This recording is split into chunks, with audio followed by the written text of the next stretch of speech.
ரொம்ப நேர்த்தியாக புது கவிதைகள்லாம் வச்சு ஒரு கதம்பம் மாதிரி தொகுத்திருந்தாங்க. புது கவிதைகள் வைத்து யதார்த்தம் பேசி உலகளவில் வறுமையில் இருந்த காதல் ஜோடி ஒன்று, பாரதி ஒன்றுன்னு வச்சு அழகாக பேசியிருந்தாங்க. யுகபாரதியனுடைய ஒரு கவிதை இருக்குது, ஏழையின் அன்றாடம்னோடனே எனக்கு பட்டுனது ஞாபகம் வந்துருச்சு. அண்ணன் தஞ்சாவூர் பக்கம் அந்த கவிதை எப்படி தொடங்கும்: வயலுக்கு சென்றவர்கள் வீடு திரும்பும் வரை பக் பக் என்று அடித்துக் கொள்கிறது மனது, செத்துப்போனால் கூட தூக்கி போட காசு இல்லை அப்படின்னு அந்த கவிதை. அவர்கள் இறந்து போவதை பற்றி அவர் வீட்டில் எந்த கவலையும் கிடையாது. இறந்து போனால் தூக்கி போடுற காசு இல்லையே, நான் என்ன செய்ய. வாடியது குக்கு கவிதை தொகுப்பில் வர கவிதை அது. வசதி இல்லாததால் படிப்பை பாதியோடு நிறுத்தினார்கள், எதிர் வீட்டு லட்சுமியும் சரஸ்வதியும்ங்கிற கவிதை. சின்ன பொண்ணாக்கா ஒரு பாட்டு போடுவாங்க, ரொம்ப புகழ்பெற்ற பாட்டு. அன்புள்ளம் கொண்ட அம்மாவுக்கு மகள் எழுதும் கடிதம், ஏதோ நான் இருக்கிறேன் உருப்படியாக படிக்கிறேன்.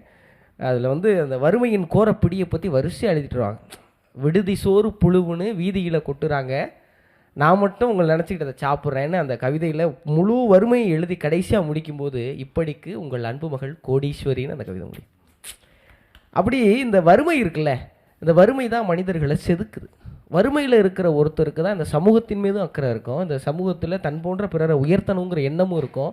வறுமையில் இருக்கிற ஒருத்தருக்கு இருக்கிற உந்துதல் இருக்குல்ல, அது வேறு யாருக்குமே இருக்காது. சீனராமசாமி சார் ஒரு கவிதை எழுதியிருப்பார், சோற்றுக்கு குழம்பு வைக்க நாளில்லை, குழம்பு வைக்க காசு இல்லாத நாட்களில் நாமும் ஒரு நாள் நல்லா இருப்போண்டா என்ற வார்த்தைகளை சோற்றில் ஊற்றி பிசைந்து ஊட்டினாள் என் தாய் அப்படின்னு எழுதியிருப்பார்.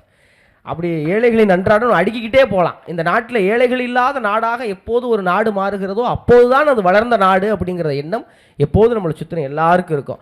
இப்போ ரொம்ப சமீபத்தில் படித்த புது கவிதை, ரோட்டோரம் இருக்கும் வியாபாரிகளிடம் பேரம் பேசாமல் இருப்பதும் அவர்களை வாழ வழி செய்வதும் ஒன்றுதான் அப்படிங்கிற ஒரு கவிதை. இதை மனசில் வச்சுக்கிட்டாலே போதும். இங்கே இருக்கிற அவங்க கடைசியாக சொல்லி முடித்தாங்க, இப்படியாக நீங்கள் நினைத்தால் நாங்கள் ஏழை கிடையாது அப்படின்னாங்க. ரொம்ப அழகாக இருந்தது, வாழ்த்துகள், சிறப்பு.